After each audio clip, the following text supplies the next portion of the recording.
Hay un sonido que los primeros exploradores españoles del siglo XVI describían en sus diarios con una mezcla de asombro y algo que se parecía mucho al miedo.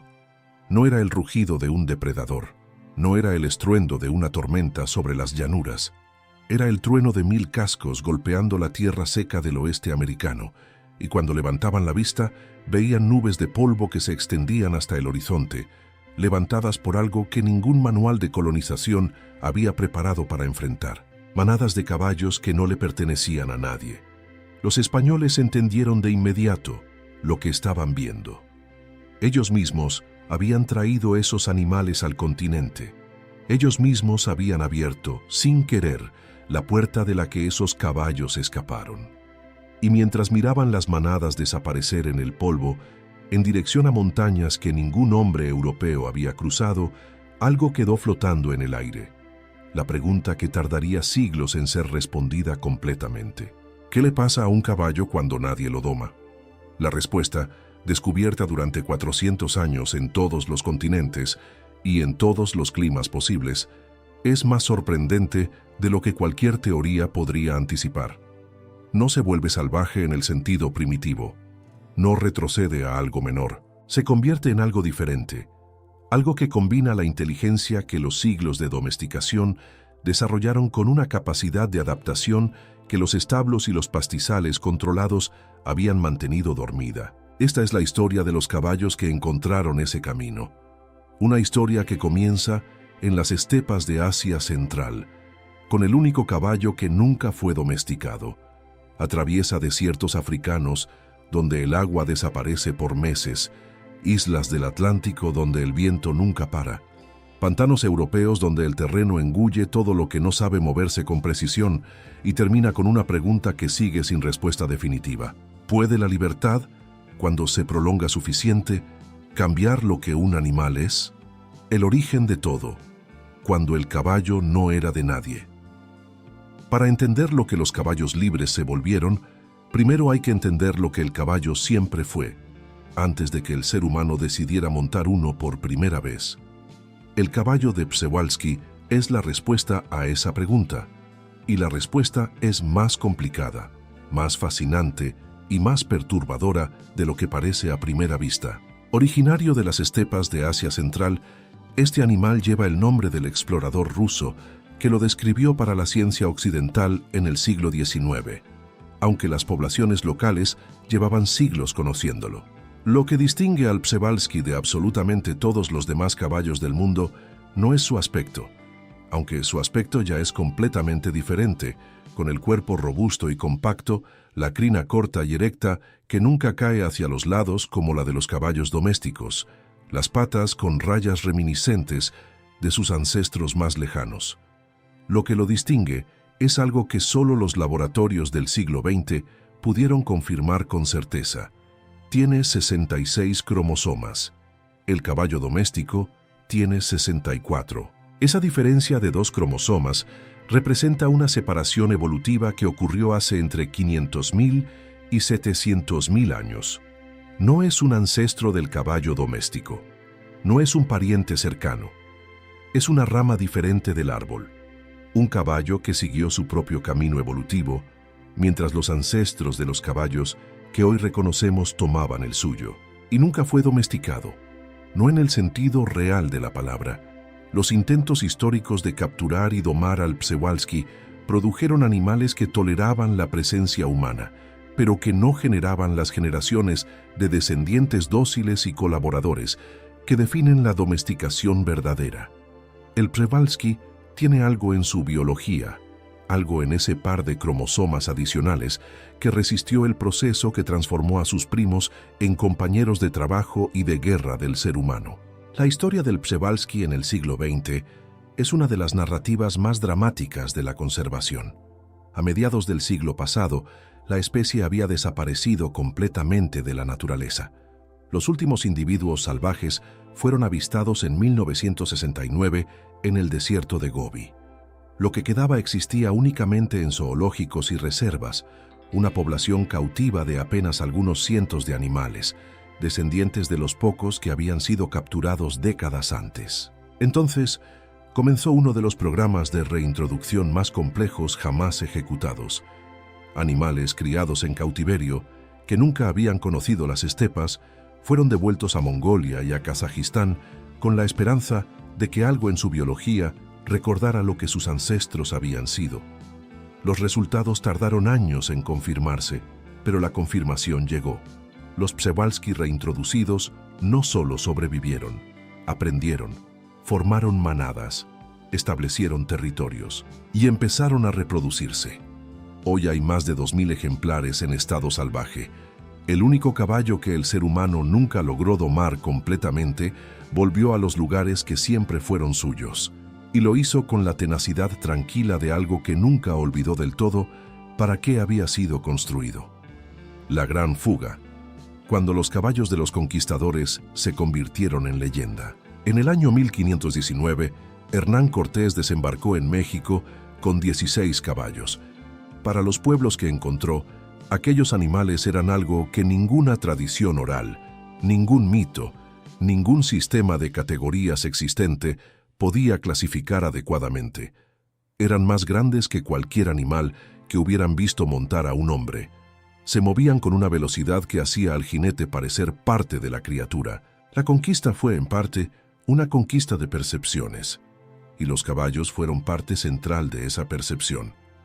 Lo que los conquistadores no anticiparon fue que algunos de esos caballos, los que escapaban, los que eran robados, los que sobrevivían a batallas y se perdían en territorios que ningún mapa marcaba, se convertirían en el origen de algo que transformaría el continente de maneras que ningún plan militar había previsto. El Mustang americano es ese algo. La palabra viene del español mestengo, animal sin dueño, animal extraviado, y la etimología captura perfectamente lo que estos caballos representan. Son la consecuencia no planificada de la colonización, el resultado de una puerta abierta por accidente. Durante los siglos XVII y XVIII, las manadas de mustangs crecieron en el oeste americano hasta alcanzar números que los historiadores todavía debaten, pero que con toda probabilidad superaban el 1.000.000 de animales en el apogeo de su expansión. Esas manadas transformaron las culturas de las grandes llanuras de maneras que los propios colonizadores europeos tardaron en comprender. Los pueblos nativos que adoptaron el caballo, los Comanche, los Sioux, los Cheyenne, no simplemente adquirieron un animal útil. Reorganizaron completamente sus estructuras sociales, sus economías, sus estrategias militares y sus cosmovisiones alrededor de una criatura que sus ancestros nunca habían conocido. El Mustang, mientras tanto, seguía su propia historia. En el territorio donde nadie lo cazaba sistemáticamente, donde los predadores eran los pumas y los lobos en lugar de los rifles, el Mustang desarrolló algo que los criadores de caballos domésticos pasarían generaciones intentando entender: una resistencia fisiológica que los caballos de raza pura, criados en establos con dietas controladas, simplemente no podían igualar. Los cascos del Mustang, endurecidos por años de caminar sobre roca y tierra árida, no necesitaban herradura. Sus pulmones, desarrollados en altitudes que iban de los valles del desierto hasta las montañas rocosas, podían sostener esfuerzos físicos que agotaban a animales domésticos entrenados. Hoy los Mustangs sobreviven en el oeste americano bajo la protección de una ley federal aprobada en 1971, la Wild Free Roaming Horses and Burros Act, que los reconoce como símbolos vivos del espíritu histórico y pionero del oeste. Su número, actualmente estimado en varias decenas de miles, es apenas una fracción de lo que fue. Pero siguen ahí, en los valles de Nevada y Wyoming, en los cañones de Utah, en las llanuras de Montana. Siguen siendo, 400 años después de la primera gran fuga, animales sin dueño. El continente del sur, un caballo que aprendió a ser australiano. Si el Mustang americano es la historia de un accidente que se volvió leyenda, el Brumby australiano es la historia de un abandono que se convirtió en adaptación. Australia no tenía caballos. En toda la historia evolutiva del continente, ningún equino nativo había sobrevivido hasta la llegada de los europeos. Los primeros caballos llegaron con la flota del capitán Arthur Phillip en 1788, junto con prisioneros, soldados y los sueños de un imperio que creía poder trasplantar las instituciones británicas a la tierra más extraña que sus fundadores habían pisado. Algunos de esos caballos escaparon pronto, otros fueron abandonados cuando los proyectos que los habían traído fracasaron, las granjas que no prosperaron, las expediciones de exploración que terminaron en desastre, los establecimientos que el interior implacable del continente tragó sin dejar rastro.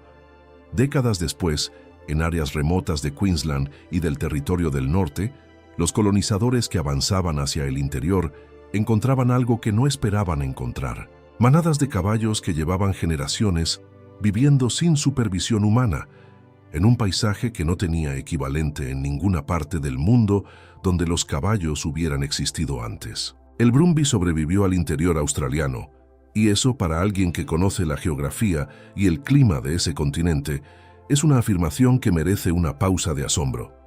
El interior australiano mata. Mata con calor que supera los 50 grados en verano. Mata con sequías que pueden durar años, no meses. Mata con una vegetación que evolucionó específicamente para defenderse de ser comida, con espinas, toxinas y estructuras que deshidratan al animal que las consume. El Brumby aprendió a sobrevivir en ese entorno. Aprendió qué plantas evitar y cuáles, pese a su aspecto hostil, escondían suficiente humedad para sostener la vida durante las estaciones secas. Aprendió a leer el paisaje en busca de agua, los cauces secos donde la humedad persiste bajo la superficie, los árboles cuyas raíces señalan la presencia de napas subterráneas. En la cultura australiana, el Brumby ocupa un lugar que va mucho más allá de la ecología. Es el protagonista de canciones, poemas y películas. Es el símbolo de una idea de Australia que los australianos sienten profundamente, aunque les resulte difícil de articular. La idea de que algo puede llegar a un lugar completamente ajeno, sin ninguna preparación para sus condiciones, y convertirse en pocas generaciones en algo que pertenece a ese lugar de una manera que desafía toda lógica. El debate sobre el manejo de las poblaciones de Brumbys, con ecologistas preocupados por el impacto en ecosistemas frágiles y defensores culturales que argumentan que eliminar al Brumby sería destruir parte de la identidad australiana, sigue siendo uno de los más encendidos del país. Es en el fondo la misma pregunta que los primeros colonizadores nunca se hicieron al soltar esos primeros animales en tierra australiana. ¿Qué derecho tiene una criatura de pertenecer a un lugar donde no nació? El desierto que mata, un caballo que aprendió a no tener sed. Hay lugares en el mundo donde la vida no debería existir, no de manera dramática, como en el fondo del océano o en las cimas de los Himalaya, sino de una manera más silenciosa y más absoluta. Lugares donde simplemente no hay suficiente agua para sostener nada más grande que un reptil o un insecto, y donde incluso esos sobreviven apenas. La región costera del sur de Namibia es uno de esos lugares. Recibe menos de 20 milímetros de lluvia al año. Las temperaturas pueden superar los 40 grados durante meses consecutivos. La vegetación es escasa hasta el punto de que llamarla vegetación parece un eufemismo. Y sin embargo, en ese paisaje que parece extraído de un planeta diferente, viven libremente los caballos Namib. Aproximadamente 150 a 200 animales en una de las poblaciones de caballos ferales más pequeñas y más estudiadas del mundo. El origen exacto del caballo Namib sigue siendo objeto de debate académico.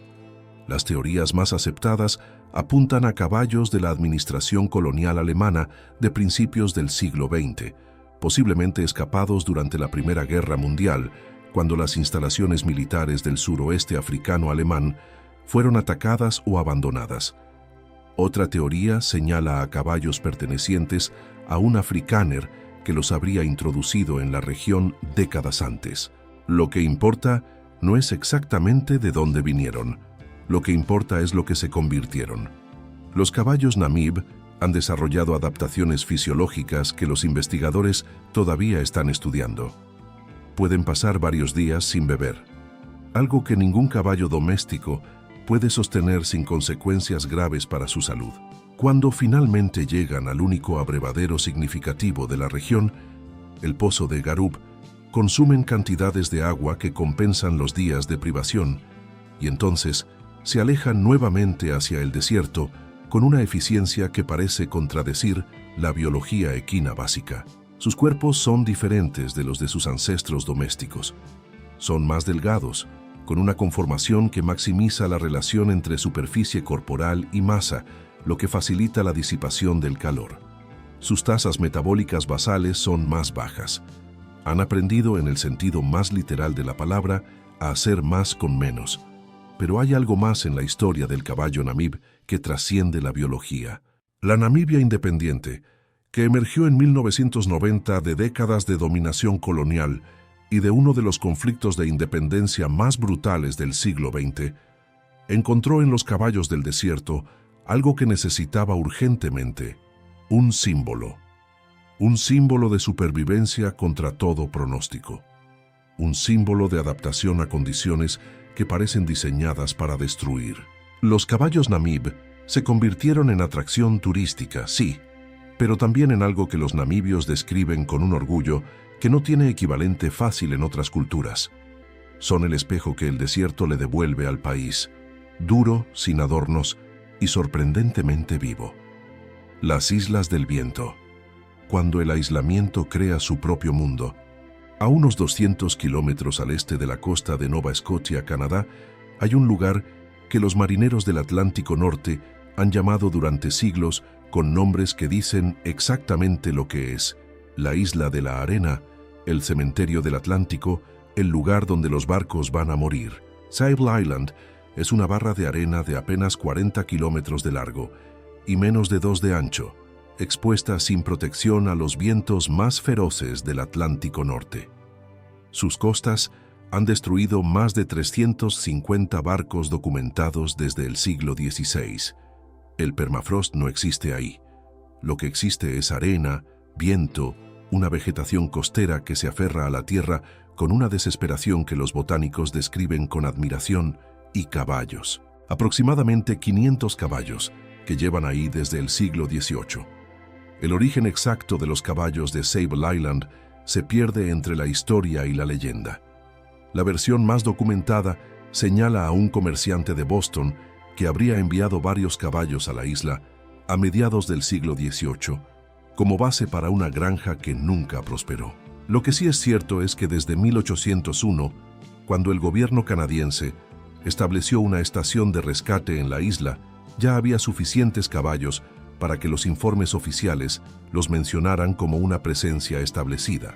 Lo que los caballos de Sable Island hicieron con su aislamiento es lo que hace a su historia única entre todos los caballos libres del mundo, sin depredadores naturales, sin competidores significativos por los recursos y sin intervención humana desde que el gobierno canadiense los declaró protegidos en 1961. Desarrollaron una dinámica de población completamente diferente a la de cualquier otra manada de caballos ferales. Las jerarquías sociales en Sable Island son más complejas y más estables que las observadas en poblaciones de caballos bajo presión predatoria constante. Los sementales mantienen harenes durante años, a veces durante toda su vida adulta, en lugar de la rotación más rápida observada en poblaciones como los mustangs, donde la presión de depredadores y competidores crea un universo social más volátil. Las yeguas tienen, en promedio, vidas más largas que sus contrapartes en cualquier otra población selvática. Sable Island es, en el sentido más literal, un experimento que nadie diseñó deliberadamente sobre qué pasa cuando una especie que evolucionó bajo presión constante, de depredadores, de competidores, de seres humanos, de repente se encuentra en un lugar donde esa presión no existe. La respuesta que los caballos de Sable Island están dando, lentamente, a lo largo de generaciones, es que la libertad sin presión crea algo diferente. No mejor, no peor, diferente. Un caballo que aprendió que el único límite es el océano que lo rodea por todos lados. Los pantanos de Europa. Cuando la antigüedad no necesita demostración. Hay algo que los caballos de las islas atlánticas y los desiertos africanos y las llanuras americanas tienen en común.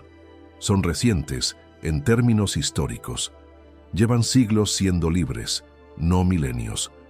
La memoria genética de sus ancestros domésticos todavía es visible en su conformación, en sus comportamientos, en las estructuras sociales que reproducen con variaciones. Los caballos de las marismas europeas tienen una historia diferente. El caballo de Camargue, que vive en las extensas llanuras inundadas del delta del Ródano, en el sur de Francia, lleva en esa región desde antes de que existieran registros escritos sobre la zona. Los análisis genéticos modernos sugieren que la población de Camargue representa una de las líneas caballares más antiguas de Europa, posiblemente relacionada con caballos que habitaron el continente durante la última edad de hielo. El caballo de Camargue nace oscuro, casi negro o marrón, y va aclarando progresivamente con los años hasta alcanzar el blanco grisáceo que lo hace inconfundible en el paisaje de marismas. Vive en las lagunas y los pastizales salinos de la Camargue, comiendo juncos y hierbas que la mayoría de los caballos rechazarían, en condiciones que combinan la humedad con vientos constantes y temperaturas que pueden variar drásticamente entre estaciones. Lo que hace al Camargue especialmente fascinante es su relación con los Guardians, los vaqueros de la Camargue, herederos de una tradición de manejo de caballos y ganado que se remonta al menos a la Edad Media. Los Guardians utilizan caballos de Camargue para pastorear los toros que también viven libres en las marismas, en una relación que no es exactamente domesticación. Los caballos del Camargue nunca perdieron su capacidad de sobrevivir sin intervención humana. Pero tampoco es puramente salvaje. Es una asociación, una que lleva más siglos vigentes que la mayoría de los países donde este texto podría ser leído. El caballo del delta del Danubio es, en cierta manera, el primo del este del Camargue. Vive en las marismas de la desembocadura del Danubio, en Romania, en uno de los mayores deltas fluviales de Europa y uno de los ecosistemas más biodiversos del continente.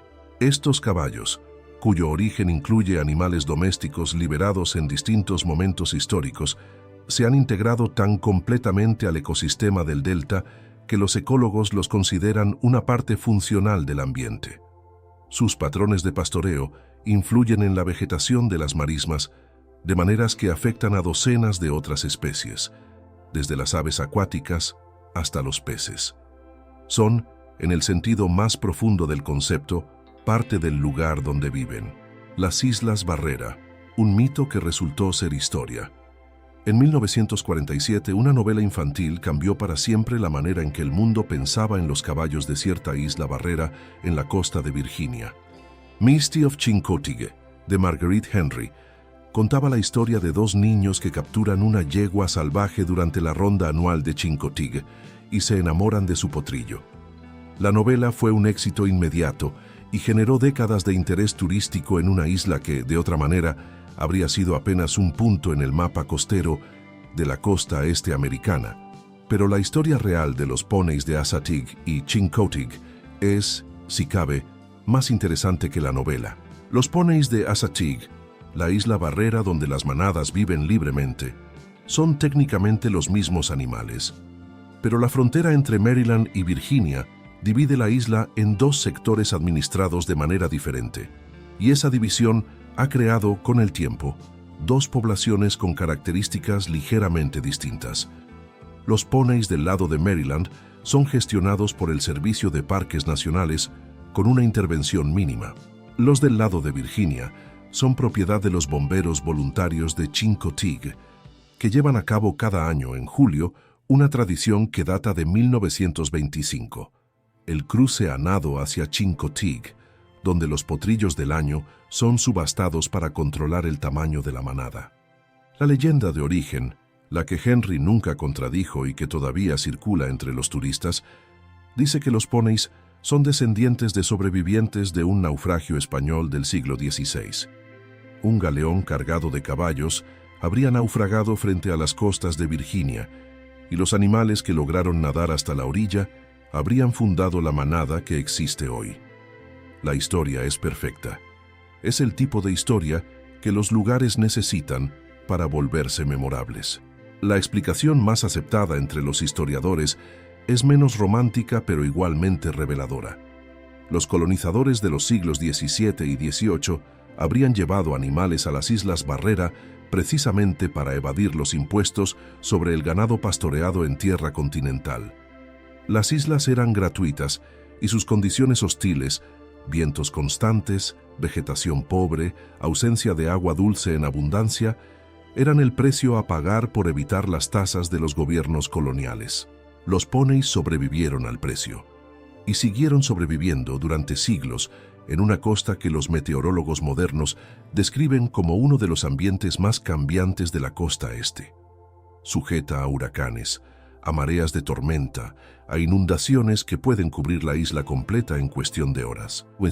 Cuando el huracán Sandy azotó la costa este en 2012, el mundo contuvo la respiración preguntándose qué pasaría con los poneys de Assateague. La respuesta fue la que los habitantes de la región, que conocen esos animales desde generaciones, podían haber predicho sin vacilar. Los poneys subieron a las zonas más altas de la isla, esperaron, y cuando el agua bajó, volvieron a sus territorios habituales con la calma de algo que ha visto tormentas antes y sabe que siempre pasan. Las colinas de Inglaterra. Cuando la resistencia se convierte en identidad, hay un tipo de belleza en el paisaje inglés que los ingleses mismos a veces dan por sentado y que los visitantes comprenden de inmediato. La belleza de los moors, esas extensiones abiertas de brezales y hierbas duras, sin árboles bajo cielos de nubes bajas, donde el viento nunca para completamente y donde la niebla puede aparecer en minutos y desaparecer en segundos. Los moors de Dartmoor en Devon, los de Exmoor en la frontera entre Devon y Somerset, las montañas de Gales, en todos esos paisajes hay poneys. El poney de Dartmoor lleva en sus moors desde antes de que los registros escritos puedan seguirle la pista. Los análisis de restos de la Edad de Bronce encontrados en la región sugieren presencia equina de varios milenios. En la Edad Media, los documentos de la Carta Magna mencionan caballos del bosque de Dartmoor como propiedad de la corona. En el siglo XIX, cuando las minas de estaño y cobre proliferaron en la región, los poneys de Dartmoor fueron cruzados con otras razas para producir animales capaces de trabajar en los túneles. Ese cruzamiento casi los destruyó. A mediados del siglo XX, la raza pura de Dartmoor era una rareza. Los años de cruce con animales de otras razas habían diluido las características que hacían al poney de Dartmoor perfectamente adaptado a su paisaje.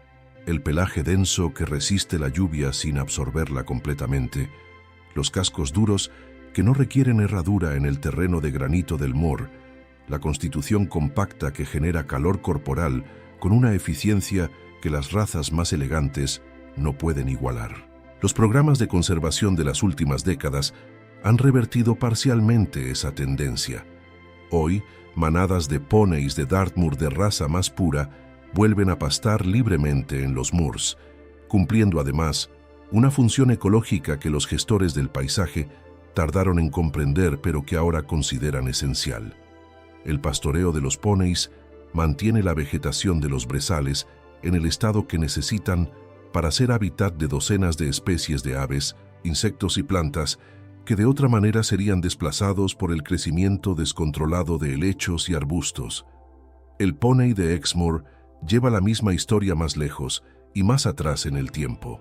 Los estudios genéticos modernos del poney de Exmoor revelan algo que los investigadores describen con la cautela habitual de la ciencia, pero que, traducida al lenguaje común, es extraordinaria. El poney de Exmoor es posiblemente la raza de poney más primitiva de las Islas Británicas, con características genéticas que lo sitúan más cerca de los caballos prerromanos del continente europeo que de cualquier raza domesticada moderna. Tiene el ojo de sapo, un párpado superior prominente que actúa como visera contra la lluvia y el viento. Tiene una capa adicional de pelo en la base de la cola que funciona como canal de drenaje, desviando el agua de lluvia lejos del cuerpo durante las tormentas. Tiene dientes adicionales, ausentes en la mayoría de las razas modernas, que facilitan el procesamiento de vegetación dura. Son adaptaciones tan específicas al clima de los moors del suroeste inglés que los biólogos que las estudian no pueden evitar la conclusión. El póney de Exmoor y los moors de Exmoor no son dos cosas separadas. Son una sola cosa que evolucionó durante milenios de coexistencia. El póney galés salvaje completa el cuadro de las Islas Británicas. Algunas poblaciones de póneys galeses siguen viviendo en estado semisalvaje en las montañas de Gales, en paisajes donde el galés, el idioma, el folclore, la identidad, sigue siendo tan palpable como el granito bajo los cascos. El póney galés desempeñó un papel central en la formación de muchas razas de póney modernas de todo el mundo. Su influencia está presente en las razas de los apalaches americanos, en ciertas líneas de póneys australianos, en razas europeas, que sus criadores no siempre reconocen como herederas de las montañas galesas. Es uno de los paradojas de la historia equina. Un animal que vive en libertad relativa en las montañas de un país pequeño contribuyó a moldear la genética de caballos que trabajan y compiten en todos los continentes. Lo que 70 siglos de libertad nos enseñan. Cuando se trazan juntas las historias del Mustang americano y el Brumby australiano, del caballo Namib y el Przewalski de las estepas de Mongolia, del Camargue de los pantanos franceses y el póney de Exmoor de los brezales ingleses y de todos los demás animales que encontraron su camino fuera de los establos y los pastizales controlados hacia los territorios que nadie les asignó, emerge un patrón que la zoología todavía está tratando de articular completamente. La domesticación no borró nada. Eso es lo primero. Los miles de años en que el ser humano crió caballos para la velocidad, para la fuerza, para la docilidad, para la belleza, no eliminaron las capacidades que los caballos salvajes exhiben. Las durmieron, y cuando la presión evolutiva de la libertad volvió a activarse, cuando los caballos que escapaban o eran abandonados se enfrentaban a la pregunta de si sobrevivirían o morirían sin nadie que les proporcionara agua, comida y protección, esas capacidades se despertaron. Lo segundo es más perturbador para quienes piensan en los animales domésticos como fundamentalmente dependientes. La velocidad con que ocurre el proceso es asombrosa. No milenios, no siglos. Los caballos Namib llevan quizás 120 años en el desierto y ya exhiben adaptaciones fisiológicas significativas. Los Mustangs americanos en 400 años han desarrollado un casco y una constitución que los criadores de caballos de competición pagan grandes sumas para intentar replicar mediante programas de cría selectiva. La selección natural, cuando opera sin interferencia, es extraordinariamente eficiente. Lo tercero es quizás lo más importante para entender qué significa preservar estas poblaciones. Cada manada de caballos libres en el mundo es simultáneamente una historia y un experimento. Una historia porque cada población lleva inscrita, en su genética y en sus comportamientos sociales, la evidencia de su origen y de los desafíos que enfrentó para llegar hasta el presente. Y un experimento, porque cada generación que nace libre sigue respondiendo preguntas que los científicos aún no han terminado de formular. El Mustang de Nevada está respondiendo preguntas sobre la adaptación a la aridez. El caballo de Sable Island está respondiendo preguntas sobre la dinámica de poblaciones sin presión predatoria. El Przewalski, reintroducido en Mongolia, está respondiendo preguntas sobre la viabilidad de la reintroducción de especies que nunca debieron desaparecer. El póney de Exmoor está respondiendo preguntas sobre la relación entre los animales y los paisajes que los formaron durante milenios. Y hay una última cosa que estas historias enseñan, quizás la más difícil de articular, pero la más importante de entender. Los caballos libres del mundo, todos ellos, desde el desierto de Namibia hasta los moors de Devon, desde las estepas de Mongolia hasta las islas Barrera de Virginia, no son vestigios de un pasado que el progreso humano dejó atrás. No son anacronismos, no son curiosidades que los turistas fotografían y los científicos estudian con la distancia de quien observa algo ajeno. Son espejos, son el reflejo de lo que el caballo siempre fue, debajo de todo lo que el ser humano necesitó que fuera. Son la prueba de que domesticar algo, por completo, para siempre, sin posibilidad de retorno, es más difícil de lo que cualquier ganadero de la historia pensó cuando empezó. Son la evidencia de que la vida, cuando se le devuelve el espacio que necesita, recuerda con una velocidad y una exactitud que nos deja sin argumentos lo que sabe hacer. El sonido que no tiene traducción. La próxima vez que escuches el tronar de cascos sobre tierra seca, ese ritmo que no tiene equivalente en ningún otro sonido del mundo natural, ese trueno hecho de músculo y hueso y 4 siglos de fuga, piensa en lo que está detrás de él. No solo en la mecánica de tendones y pezuñas, en las montañas del Afganistán afganas, donde ningún general planeó que algo sobreviviera, y sobrevivió. En el desierto de Namibia, donde la lógica de la biología básica dice que el agua escasea demasiado para sostener un animal de esa talla. Y sin embargo los caballos están ahí. En la isla de Sable, donde el viento atlántico barre la arena sin parar, y los 500 caballos que la habitan nunca han necesitado que nadie les abra una puerta o les llene un comedero.